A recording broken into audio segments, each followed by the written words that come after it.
या देवी सर्वभूतेषु शक्तिरूपेण संस्थिता।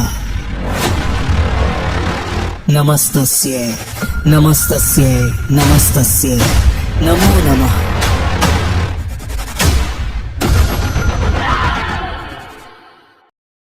सृष्टि के प्रारंभ से ही धर्म और अधर्म की लड़ाई चलती आ रही थी, परंतु इस बार यह युद्ध असुरों और देवताओं के बीच नहीं था। रक्त की प्यासी तलवारें, धधकते हुए महायुद्ध के मैदान और एक ऐसा असुर जिसे बार बार मारने पर भी वह और अधिक शक्तिशाली होकर पुनर्जीवित हो जाता था। यह कोई साधारण दैत्य नहीं था, यह महादानव था। हर बार जब उसका रक्त धरती पर गिरता, वहां से हजारों नए रक्त बीज जन्म ले लेते।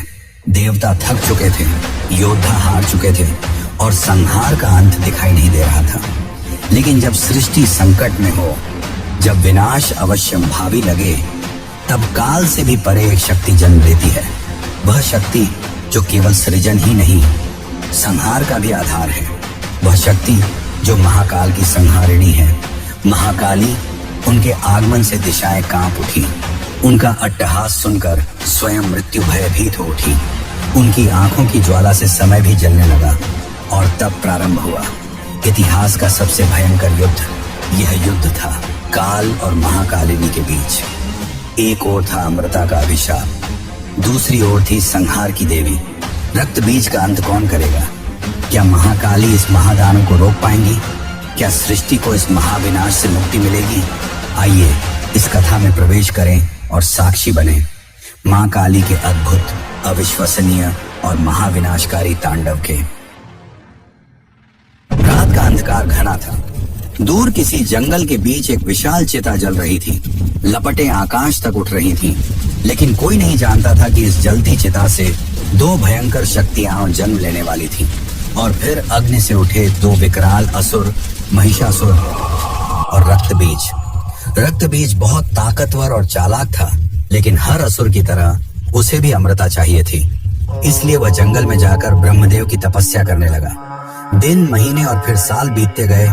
उसकी तपस्या इतनी कठोर थी कि ब्रह्मांड हिल चुका था। आखिरकार उसकी भक्ति से प्रसन्न होकर सृष्टि के रचयिता ब्रह्मा जी प्रकट हुए। ब्रह्मा जी ने कहा, मैं तुम्हारी तपस्या से प्रसन्न हूँ, मांगो क्या मांगते हो। तब रक्त बीज ने बिना समय गंवाए कहा, हे ब्रह्मदेव, मुझे अमृता का वरदान दीजिए। ब्रह्मा जी ने अमृता का वरदान देने से मना कर दिया और कहा, यह सृष्टि के नियमों के अनुकूल है। जिसने जन्म लिया है उसकी मृत्यु निश्चित है। यह सुनकर रक्त बीज ने चालाकी दिखाई और ऐसा वरदान मांग डाला जो अमृता से मिलता जुलता था। रक्त बीज ने कहा, तो फिर मुझे ऐसा वरदान दीजिए कि जब मेरे रक्त की बूंदें धरती पर गिरें तो वहां से एक नया रक्त बीज जन्म ले। ब्रह्मा जी ने कहा, तथास्तु। रक्त बीज अब अपार शक्ति से भर चुका था। अब रक्त बीज पाताल लोक पहुंचा और पाताल लोक पर कब्जा करके वहां शासन करने लगा। एक दिन अचानक उसे महिषासुर की याद आई और उसने महिषासुर को ढूंढना चालू किया।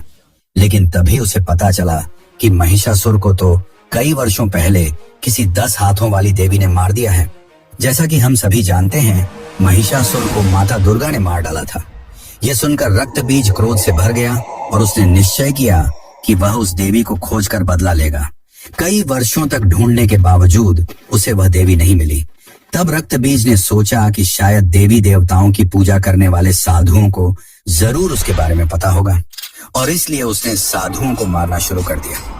पर किसी भी साधु के पास उसके प्रश्नों का उत्तर नहीं था। और दूसरी ओर शुंभ और निशुंभ नाम के दो असुर ब्रह्मा जी की तपस्या कर रहे थे। वर्षों की कठिन तपस्या के बाद ब्रह्मा जी प्रकट हुए और उन्हें भी महिषासुर से मिलता जुलता वरदान दिया, यानी कि उनका भी वध केवल एक स्त्री द्वारा ही किया जा सकता है। दरअसल जब शुंभ और निशुंभ ब्रह्मा जी की तपस्या में लीन थे, तब उसी बीच इंद्रदेव ने निजी विवाद के चलते उनके बड़े भाई नमोची को मार दिया।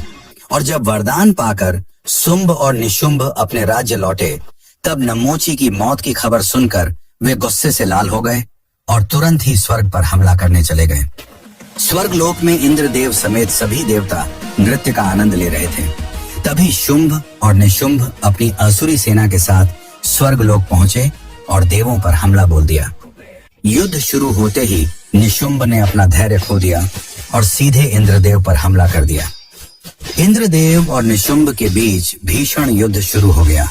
दोनों एक दूसरे को बराबरी की टक्कर दे रहे थे। यह युद्ध काफी समय तक चला।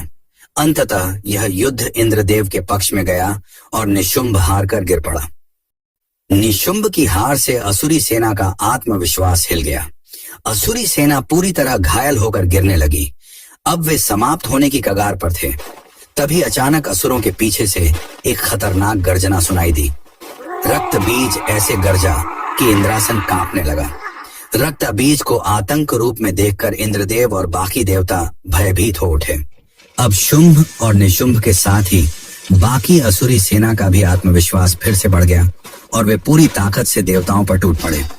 रक्त बीज अकेले ही देवताओं पर भारी पड़ रहा था। यह देखकर इंद्र समेत बाकी देवता भयभीत हो उठे और स्वर्ग छोड़कर भागने लगे। शुंभ और निशुंभ काफी प्रसन्न हुए। अब वे स्वर्ग के स्वामी बन चुके थे और रक्त बीज को उन्होंने अपना सेनापति बना लिया। सभी देवता स्वर्ग छोड़कर सीधे कैलाश की ओर भागे। वे महादेव के पास गए, पर उस वक्त महादेव अपनी घोर तपस्या में लीन थे। तभी माता पार्वती प्रकट हुई और उन्होंने देवताओं से उनके आने का कारण पूछा। तब इंद्रदेव ने उन्हें सब कुछ बताया। माता पार्वती यह सब सुनकर विचार करने लगी।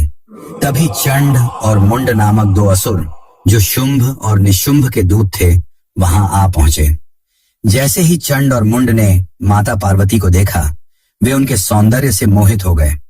उन्होंने यह बात अपने स्वामी शुंभ और निशुंभ को बताई। शुंभ और निशुंभ ने चंड और मुंड को यह आदेश दिया कि उस सुंदर स्त्री को यहाँ स्वर्ग में ले आओ, जिसके पश्चात चंड और मुंड अपनी विशाल सेना लेकर कैलाश की ओर चल पड़े। वहां पहुंचकर चंड और मुंड ने अपने स्वामी का प्रस्ताव माता पार्वती के सामने रखा और उन्हें अपने साथ चलने को कहा। माता पार्वती के इनकार करने पर उन्होंने उन्हें केश पकड़कर ले जाने की धमकी दी। यह सब सुनकर माता पार्वती क्रोधित होने लगी, पर चंड और मुंड उनका अपमान करते जा रहे थे। वे उन्हें काफी अपशब्द कहने लगे, जिन्हें सुनकर देवताओं की रूह कांप गई। वहीं दूसरी ओर दिव्य लोक में बैठी माता दुर्गा अपने ही अवतार का इस प्रकार अपमान होते देख क्रोध से भर गईं और उन्होंने तुरंत भगवान शंकर को दिव्य संकेत भेजा, जिसके पश्चात महादेव के कंठ का हलाहल विष का एक अंश माता पार्वती में समा गया। विष के प्रभाव से माता पार्वती का स्वरूप बदलने लगा।